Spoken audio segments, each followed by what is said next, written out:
زندگی یہ نہیں ہے کسی کے لیے، زندگی ہے نبی کی، نبی کے لیے۔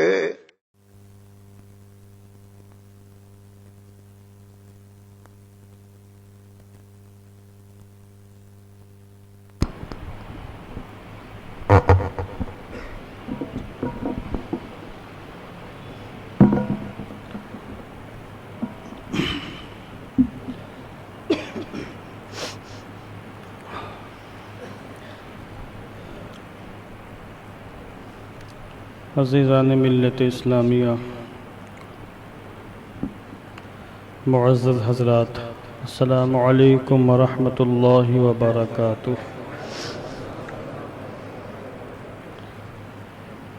نحمده ونصلي ونسلم على رسوله الكريم، اما بعد، فقد قال الله تعالى في القرآن المجيد والفرقان الحميد: يا أيها الذين آمنوا اتقوا الله وكونوا مع الصادقين۔ صدق الله العظيم وصدق رسوله النبي الأمين الكريم،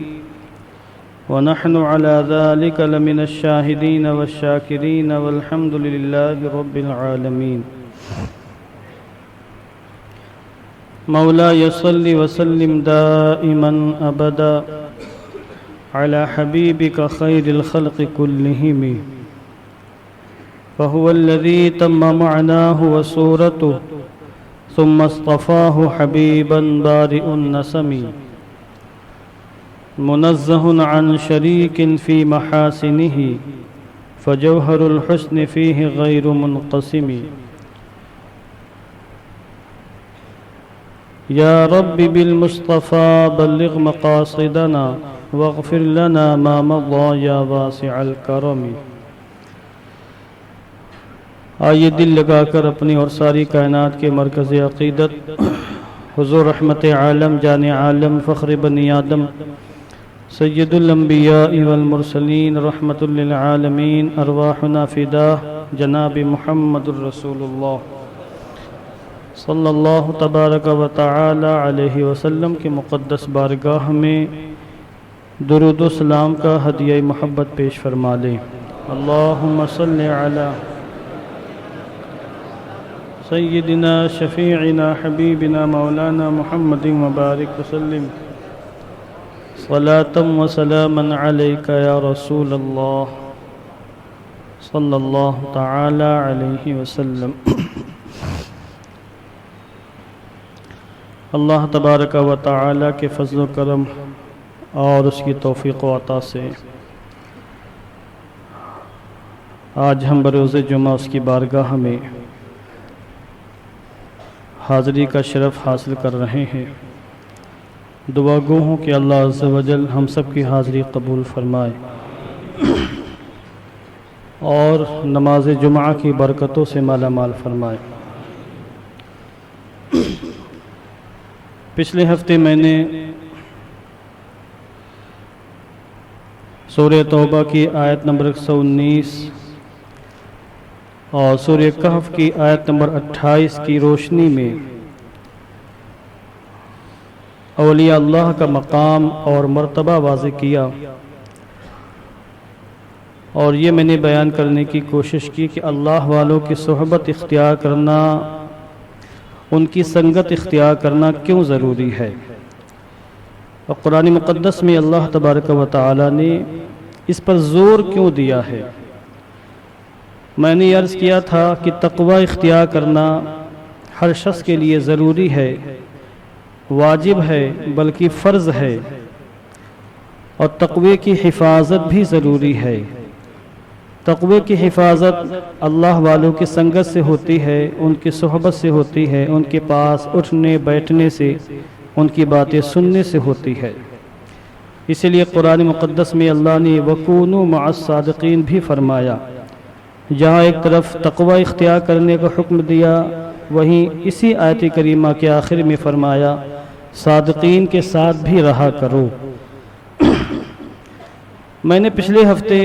سورہ کہف کی جو آیت کریمہ پڑھی تھی، وَاصْبِرْ نَفْسَكَ مَعَ الَّذِينَ يَدْعُونَ رَبَّهُمْ بِالْغَدَاةِ وَالْعَشِيِّ يُرِيدُونَ وَجْهَهُ وَلَا تَعْدُ عَيْنَاكَ عَنْهُمْ تُرِيدُ زِينَةَ الْحَيَاةِ الدُّنْيَا وَلَا تُطِعْ مَنْ أَغْفَلْنَا قَلْبَهُ عَنْ ذِكْرِنَا وَاتَّبَعَ هَوَاهُ وَكَانَ أَمْرُهُ فُرُطًا۔ یہ میں نے آیت کریمہ پیش کی تھی اور اس کی تھوڑی سی تفسیر میں نے اپنے معلومات کے اعتبار سے پیش کرنے کی کوشش کی تھی، مگر میں اس کا شان نزول بیان کرنے سے قاصر رہ گیا تھا، چونکہ وقت ختم ہو گیا تھا اور گفتگو کا رخ کہیں اور چلا گیا اور شان نزول اس کا رہ گیا۔ مگر میں نے آیت کریمہ کا مفہوم آپ کے سامنے واضح کرنے کی کوشش کی تھی۔ اصل میں اس آیت کریمہ میں اللہ تبارک و تعالی نے اپنے محبوب حضور رحمت عالم جان عالم صلی اللہ علیہ وسلم کو یہ حکم دیا ہے کہ اے محبوب، آپ اپنے ان غلاموں کے ساتھ رہیں جو لوگ صبح شام اللہ کی رضا کے لیے اللہ کا ذکر کرتے ہیں، دعائیں مانگتے ہیں، عبادت کرتے ہیں۔ آپ ان کو اپنی صحبت سے محروم نہ کریں، آپ ان کے پاس جائیں، بیٹھیں۔ اور اس آیت کریمہ کا جو پس منظر ہے وہ میں آپ کے سامنے رکھتا ہوں، پھر آپ کو غور کرنے کا کافی موقع ملے گا کہ ہمارا رب ہم سے کیا چاہتا ہے۔ اصل میں حضور رحمت عالم جان عالم کی بارگاہ میں مالدار سیٹھ کفار و مشرکین آتے تھے حضور سے باتیں کرنے کے لیے، تو جب وہ حضور کی بارگاہ میں آتے تو دیکھتے کہ حضور کے پاس غریب فقیر مسلمان بیٹھے ہوئے، اور زیادہ تعداد ان مسلمانوں کی تھی جو غریب تھے، جن کے کپڑوں میں پیوند لگے ہوئے تھے، جو اونی لباس پہنتے تھے، جس کی وجہ سے ان کی کپڑوں سے ایک عجیب قسم کی مہک آتی تھی، اور ان کے بال پراگندہ رہا کرتے تھے، انتہائی غربت کی حالت میں تھے۔ حضرت خباب ہیں، حضرت صہیب ہیں، حضرت ابو ذر غفاری، حضرت سلمان فارسی، حضرت بلال حبشی، یہ وہ نفوس قدسیہ ہیں جو لوگ اکثر حضور کی صحبت میں رہتے تھے، مگر انتہائی غریب تھے کہ کپڑا بھی ڈھنگ سے وہ پہن نہیں سکتے تھے، اتنے غریب تھے۔ اب یہ جب کفار مشرکین حضور کی بارگاہ میں آتے ہیں اور کہتے ہیں محمد، جب بھی ہم آپ کے پاس آتے ہیں تو یہ غریب لوگ آپ کے پاس بیٹھے رہتے ہیں اور ہمیں ان کے ساتھ آپ کے پاس بیٹھنے میں شرم آتی ہے، جب ہم آیا کریں آپ کی بات سننے تو آپ ان کو اپنی بارگاہ سے ہٹا دیا کریں، تاکہ ہم بیٹھ کر شاعر شان آپ کی گفتگو سنیں کہ آپ کیا پیغام دیتے ہیں، آپ کے دین کی حقیقت کیا ہے، آپ کی تعلیمات کیا ہیں۔ آپ نے کوئی رسول ہونے کا دعویٰ کیا، آپ کی بات ہم سنیں گے، مگر پہلے ان غریبوں کو ہٹائیں یہاں سے، جن کے پاس نہ ڈھنگ کا لباس ہے، نہ چہرے پر ان کے کچھ تیل وغیرہ بھی کچھ نہیں لگا ہوا ہے، بال ان کے پراگندہ ہیں، کپڑوں پر کتنے پیوند لگے ہوئے، ان کو ہٹائیں پہلے آپ، تاکہ ہم آپ کی بات سنیں کہ آپ کا پیغام کیا۔ یہ ان کا غرور تھا، یہ ان کا تکبر تھا کہ جو ان کو غریبوں کے ساتھ بیٹھنے سے روک رہا تھا۔ آج بھی افسوس کی بات ہے کہ جن مسلمانوں پر اللہ کا کرم ہو جاتا ہے یا وہ ڈنڈ کمنڈ کر کے کسی طریقے سے دولت کما لیتے ہیں تو غرور کا، تکبر کا شکار ہو جاتے ہیں۔ اب ان کو مسجد میں آ کر غریب مسلمانوں کے ساتھ شانہ بشانہ کھڑے ہو کر نماز پڑھنے میں شرم محسوس ہوتی ہے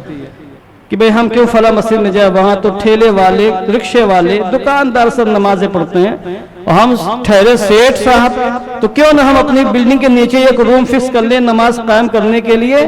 اور کسی کرائے کے ٹٹو کو 4-5-6 ہزار روپے میں امام رکھ لے، پھر یہی نماز پڑھ لیا کریں، کیوں ہم جائے بڑی جاؤ مسجد میں نماز پڑھنے کے لیے، ہم تو ٹھہرے سیٹ صاحب۔ یہ اعلیٰ درجے کا تکبر ہے۔ ان اللہ لا يحب المتکبرین، اللہ ایسے گھمنڈیوں کو اور ایسے تکبر کرنے والوں کو ہرگز پسند نہیں فرماتا۔ بہرحال وہ الگ گفتگو ہے۔ تو جب انہوں نے یہ باتیں کی، چونکہ حضور کی شان کریمی یہ ہے، حریص علیکم بالمؤمنین رؤوف الرحیم، یہ اللہ نے اپنے محبوب کی شان بیان فرمائی ہے کہ ان کی شان یہ ہے کہ تمہاری نیکیوں کے یہ حریص ہیں، خواہش مند ہیں، اور مومنین پر تو رحیم کریم ہے، شفیق ہے، انتہائی درجے کے مہربان ہیں۔ تو حضور نے اس مسئلے میں غور کیا کہ اگر ہم نے تھوڑی سی توجہ دی اور ان کے آنے کے وقت کچھ غریب مسلمانوں کو مصلحت بلال کو اپنے پاس سے ہٹا دیا تو شاید یہ لوگ بھی کلمہ پڑھنے مسلمان ہو جائیں، دامن اسلام سے وابستہ ہو جائیں اور جہنم میں جانے سے بچ جائیں۔ تو حضور نے یہ گویا کہ ارادہ کیا کہ اب کی جب یہ آئیں گے ہمارے پاس اور میں ان کے سامنے دین اسلام پیش کروں گا تو پہلے ان غریب مسلمانوں کو ہٹا دوں گا تاکہ یہ سنیں میری باتیں، شاید میری بات ان کے دل میں گھر کر جائے اور میری باتوں کے صدقے میں اللہ ان کو جہنم سے بچا لے۔ کیونکہ حضور داعی اعظم بن کر، مبلغ اعظم بن کر تشریف لائے تھے۔ تو جب حضور نے یہ تہیہ کیا تو یہ آیت کریمہ نازل ہو گئی، وَاصْبِرْ نَفْسَكَ مَعَ الَّذِينَ يَدْعُونَ رَبَّهُمْ بِالْغَدَاةِ وَالْعَشِيِّ يُرِيدُونَ وَجْهَهُ۔ اب غور فرمائے، جن کی تربیت خود حضور نے کی تھی، جو حضور کے تربیت یافتہ صحابہ تھے، اگرچہ ان کے بدنوں پر اونی لباس تھے، پیون لگے کپڑے تھے، پراگندہ سر تھا، پیسے نہ ہونے کی بنیاد پر وہ اچھا لباس نہیں پہن سکتے تھے، خوشبو نہیں لگا سکتے تھے، مگر ان کے دل ایسے منور تھے، ایسے روشن تھے، ایسے تابناک تھے، بڑے چہرے بظاہر روشن نہ ہو مگر ان کے دل ایسے چمک رہے تھے کہ ان کی عبادتیں، ان کی ریاضتیں رب کی بارگاہ میں ایسی مقبول تھی کہ اللہ نے اپنے محبوب سے فرما دی کہ محبوب، جن کی تربیت آپ نے کی ہے اور جن کو آپ نے سنوارا ہے، سکھایا ہے، تربیت کی ہے، جن کی شان یہ ہے کہ صبح و شام میرا نام لیتے ہیں، میری عبادت کرتے ہیں، مجھے پکارتے ہیں میری رضا چاہنے کے لیے، اے محبوب آپ ان کو نہ چھوڑیں، اپنی صحبت سے محروم نہ کریں، اور کافروں کو خوش کرنے کے لیے آپ اپنی بارگاہ سے اپنے غلاموں کو نہ بھگائیں، ان غلاموں کو نہ اٹھائیں۔ وَاصْبِرْ نَفْسَكَ، اپنے آپ کو روکے رکھیے ان لوگوں کے ساتھ جو صبح و شام اللہ کا ذکر کرتے ہیں، یریدون وجہ، اپنے رب کی رضا چاہنے کے لیے۔ اور پھر آگے اللہ نے فرمایا وَلَا تَعْدُ عَيْنَاكَ عَنْهُمْ، اے محبوب آپ اپنی نظروں کو ان غلاموں سے نہ ہٹائیں، اپنی صحبت سے ان کو فیضیاب کرتے رہیں۔ تو اللہ نے اپنے محبوب کی تربیت فرما دی، گویا کی تنبیہ فرما دی کہ آپ نے جو ارادہ فرمایا ہے کہ کفار و مشرکین، مالدار طبقے کے لوگ آپ کے پاس آئیں گے، آپ ان کے ایمان کے حریص ہیں، ان کو مومن بنانا چاہتے ہیں، مگر آپ ان کی وجہ سے اپنے ان غلاموں کو نہ ہٹائیں اپنی بارگاہ سے۔ اس کے بعد حضور رحمت عالم باہر تشریف لائے، حضور حجرے میں تھے اور آپ کے صحابہ باہر اللہ کا ذکر کر رہے تھے۔ حضور باہر تشریف لائے، دیکھا کہ حضرت بلال بیٹھے ہیں، حضرت خباب ہیں، حضرت صہیب ہیں اور چند اور حضرات ہیں، اور غالباً یہ صفہ نامی چبوتر اس پر بیٹھے ہوئے تھے۔ حضور تشریف لائے، دیکھا کہ ان کی زبانوں پر اللہ کا ذکر جاری ہے، چہرے کے بال بکھرے ہوئے ہیں، بدن کے لباس پھٹے پرانے ہیں، مگر ان کی وہ عبادتیں، وہ آہیں، وہ ذکر اللہ کو کیسا محبوب تھا کہ اپنے محبوب کو بھیجا اور کہا جا کے اپنے آپ اپنی صحبت سے ان کو فیضیاب فرمائیے۔ اور حضور ان کی بارگاہ میں آئے اور ان کو بشارت ہی دی کہ میرے صحابیوں اور میرے غلاموں، تمہارا یہ ذکر، تمہاری یہ حیات، تمہارے دل کا تزکیہ، تمہارے دل کا اور تمہارے باطن کی پاکیزگی اللہ کو ایسے محبوب ہے کہ اس نے آیت کریمہ نازل کی ہے اور مجھے حکم دیا ہے کہ میں تمہاری محفل میں آ کے بیٹھوں۔ اے میرے غلاموں گھبراؤ نہیں، میری موت بھی تمہارے لیے، میری زندگی بھی تمہارے لیے ہے،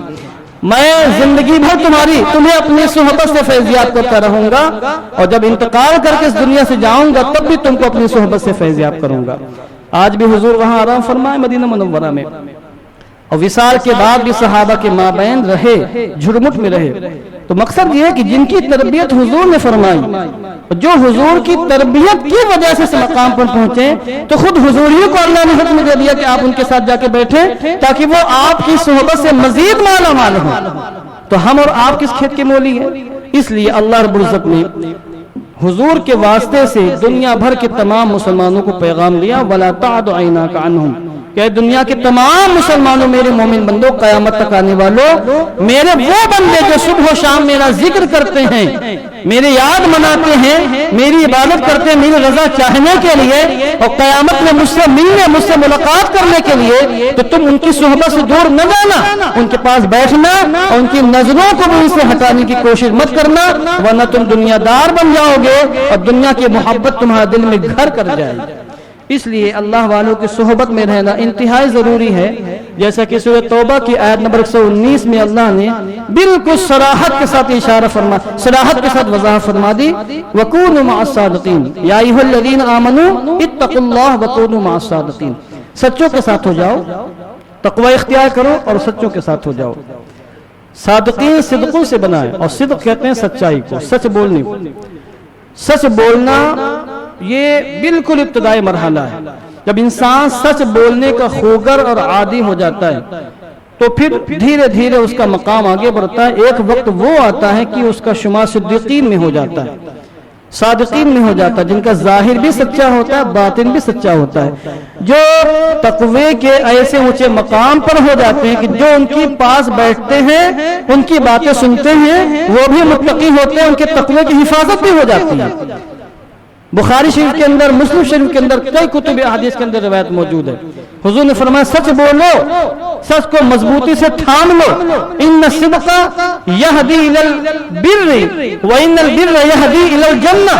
وان الرجل لا یصدق حتى یکون صدیقا. حضور نے فرمایا سچ بولو, کیونکہ سچائی نیکی کی حقیقت تک لے جاتی ہے, اور نیکی کی حقیقت جنت کا راستہ دکھاتی ہے. انسان سچ بولتا رہتا ہے یہاں تک کہ وہ اللہ کی بارگاہ میں صدیق بن جاتا ہے, صدیقیت کا مقام حاصل کر لیتا ہے. پھر آگے اس کے فوراً بعد فرمایا جھوٹ سے بچو.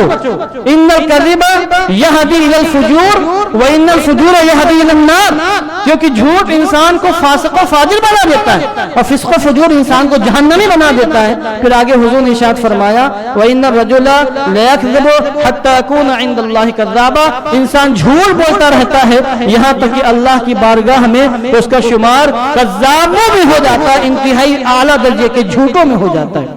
ایک شخص حضور کی بارگاہ میں آیا, میں صادقین کا مقام بتا رہا ہوں, پھر اس کے بعد آپ سمجھیں گے کہ صادقین کا مقام کیا ہوتا ہے, پھر ان کے پاس بیٹھنے سے کیا حاصل ہوتا ہے, اور پھر آپ سمجھیں گے کہ ہم کیوں چھٹی شریف میں خواجہ غریب نواز کا ذکر کرتے ہیں, کیوں 11ویں شریف میں سرکار غوث اعظم کا ذکر کرتے ہیں, کیوں اللہ والوں کی جب ایام آتے ہیں جن کی ہم محفلیں سجاتے ہیں, کیوں ان کی ہم ذکر کرتے ہیں, اور کیوں ہم ان کی زندگی کے حالات, ان کی خدمتوں کو پیش کرتے ہیں. اس کے پیچھے راز کیا ہے؟ قرآن مقدس میں اللہ نے وَكُونُوا مَعَ الصَّادِقِينَ, اس کی تفسیر میں مفسرین کرام نے فرمایا, بالخصوص تفسیر کبیر کا میں حوالہ پیش کر رہا ہوں آپ کے سامنے. ایک صاحب حضور کی بارگاہ میں آئے, کافر تھے, سڑے ہوئے کافر تھے, کوئی چھوٹے موٹے کافر نہیں تھے جو آئے, اور تھے وہ اس لیے بولو کہ بعد میں صحابی بنے. تو کہا کہ اے محمد میں مسلمان ہونا چاہتا ہوں مگر میری شرط ہے. کہا بولو.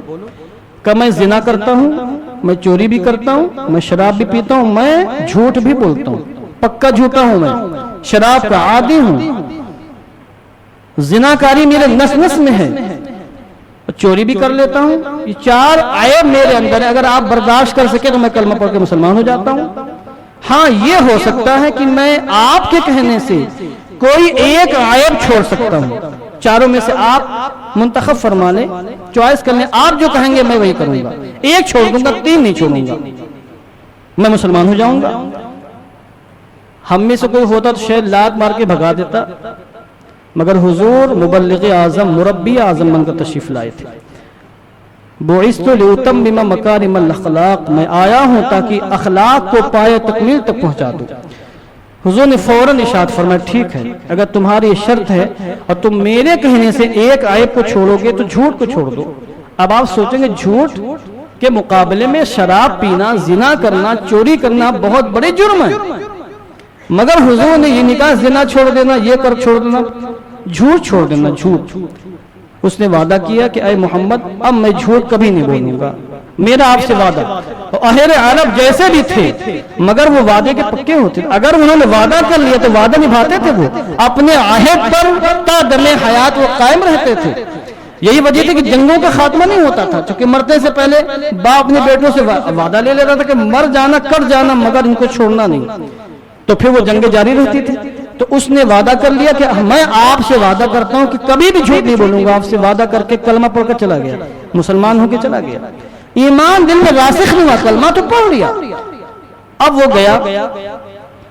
چوری کرنے کا ارادہ کیا، سوچا چوری تو کر لوں میں، مگر اگر میں جب حضور کی بارگاہ میں جاؤں گا، اگر پوچھا کہ تم نے چوری تو نہیں کی ہے، تو میں جھوٹ تو نہیں بول پاؤں گا، چونکہ میں نے وعدہ کیا ہے۔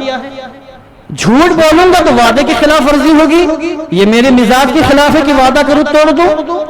اور اگر کہہ دوں کہ چوری کر لی تو ہاتھ میں کٹ جائے گا، پھر شریعت کی جو سزا ہے، چونکہ میں مسلمان ہوں، کلمہ پڑھ چکا ہوں، شریعت کی سزا نافذ ہوگی، چوری چھوڑ دی۔ کسی نے شراب پیش کی کہ آؤ بھائی تھوڑا سا دو گھونٹ ہو جاتے ہیں، تو شراب پینے کے ارادہ کہ پھر یہی ذہن میں خیال آیا کہ اگر میں حضور کی بارگاہ میں گیا اور انہوں نے شراب کے بارے میں پوچھا، اگر میں نے کہا کہ پی لی ہے تو 80 کوڑے سزا ملے گی، شراب پینے کی جو سزا ہے، اور اگر میں نے کہا نہیں پی ہے، جھوٹ بولا، تو وعدے کے خلاف ہوگا، میں وعدہ کیسے توڑوں اپنا؟ پھر زنا کا موقع ملا اس کو، ایک خوبصورت لڑکی نے زنا کی دعوت دی، اس زمانے میں یہ ساری چیزیں عام تھی، زمانے جاہلیت میں، تو پھر یہی بات ذہن میں آئی کہ اگر میں حضور کی بارگاہ میں جاؤں گا، پوچھ لیا کہیں تو میں کیا کہوں گا؟ پھر اگر میں یہ کہہ دوں گا کہ میں نے کر لیا ہے تو پھر میری سزا وہی ہے جو شریعت اسلامیہ نے بیان کی ہے، اور اگر میں جھوٹ بولوں گا تو پھر یہ وعدے کی خلاف ورزی ہوگی۔ اب وہ دوڑ کر حضور کی بارگاہ میں آئے، یہ تینوں معاملات ان کے ساتھ پیش آئے، اور صرف حضور کے خوف اور دبدبے کی بنیاد پر اور وعدے کی پاسداری کا خیال کرتے ہوئے گناہوں کو چھوڑ دیا، اور حضور کی بارگاہ میں آئے۔ اس وقت انہوں نے سچے دل سے توبہ کی اور کہا یا رسول اللہ، میں آپ کی بارگاہ میں آیا تھا، آپ نے مجھ سے وعدہ لے لیا کہ میں جھوٹ نہیں بولوں گا، حضور جھوٹ نہ بولنے کی مجھے ایسی برکتیں ملی کہ اللہ نے مجھ پر گناہوں کے دروازوں کو بند فرما دیا۔ اللہ اکبر۔ اس کے بعد وہ سچے دل سے مسلمان ہوئے، ایمان راسخ ہوا، عظیم الشان صحابیت کے مرتبے پر فائز ہوئے۔ تو جو لوگ جھوٹ سے نفرت کر کے ہر معاملے میں سچائی کا دامن تھامتے ہیں، تو پھر ان کے بارے میں اللہ نے فرمایا کونوا مع الصادقین، اے عام مسلمانوں، تم اگر اپنا ایمان، اپنا تقوی، اپنی پرہیزگاری بچانا چاہتے ہو مع الصادقین، تو پھر سچوں کا دامن تھام لو۔ جو لوگ ظاہری اعتبار سے، باطنی اعتبار سے، قول و عمل ہر لحاظ سے سچے ہیں، ان کی صحبت میں جاؤ، ان کی صحبت میں بیٹھو، ان کی باتوں کو سنو، ان کی باتوں کو سننے کی برکتوں سے تمہارے معاملات ایسے عظیم ہو جائیں گے کہ تمہارا تقوی بچ جائے گا، تمہاری پرہیزگاری بچ جائے گی۔ اسی وجہ سے ہمارے یہاں بیعت و ارادت کا سلسلہ جاری ہے، چونکہ قرآن مقدس میں اللہ نے فرمایا مع الصادقین۔ ایک طریقہ تو یہ کہ انسان کسی اللہ والے کے صحبت میں جا کے بیٹھ جائے، کسی عالم دین کے پاس اٹھا بیٹھا کرے، اس کی باتیں سنا کرے، اس سے مسئلے دریافت کیا کرے، دینی معاملات میں رہنمائی لیا کرے۔ ایک طریقہ یہ کہ انسان کسی کے ہاتھ میں ہاتھ دے کر بیعت کر لے، مرید ہو جائے، پھر اس کو اپنا شیخ، اپنا مرشد، اپنا مربی سمجھ کر اس کی باتوں کو سنے، اس کی صحبت میں رہے۔ یہ طریقہ ہمارے یہاں اسی وجہ سے رائج ہے، اور اس کے باقاعدہ دلائل ہے، ایک سلسلہ ہمارا ہے، صحابہ کرام سے آج تک جاری ہے اور آئندہ بھی جاری رہے گا۔ اب آئیے حضور سرکار غوث اعظم سے پوچھتے ہیں کہ اے پیر میرا، میرے میرا، اے ہمارے سروں کے تاج، ہمارے آقا، آپ بتائیں حقیقت میں مرید کیا ہوتا ہے؟ وَكُونُوا مَعَ الصَّادِقِينَ کی تفسیر کر رہا ہوں میں۔ غنیۃ الطالبین کے اندر آپ نے مرید کا معنی بیان کیا۔ آج ہم میں سے ہر کوئی کسی نہ کسی کا مرید ہے، کسی نہ کسی کے ہاتھوں میں ہاتھ دے کر بیعت کی، یا الگ بات ہے ہم بیعت پر قائم نہیں رہتے ہیں، توڑ دیتے ہیں، جھوٹ موٹ کا مرید ہو جاتے ہیں، یوں ہی بس جھوٹ موٹ کی بھئی چلو کسی کے مرید بن جاتے ہیں۔ سرکار غوث اعظم فرماتے ہیں کہ مرید وہ ہے جو اپنے شیخ سے رب کا ارادہ کرے۔ مرید کا معنی ارادہ کرنے والا، ارادہ یریدو باب افعال میں اس میں فاعل ہے، اور اس کا معنی ہوتا ارادہ کرنے والا، ارادہ رکھنے والا۔ اللہ نے فرمایا مرید وہ ہے جو اپنے شیخ کے ذریعے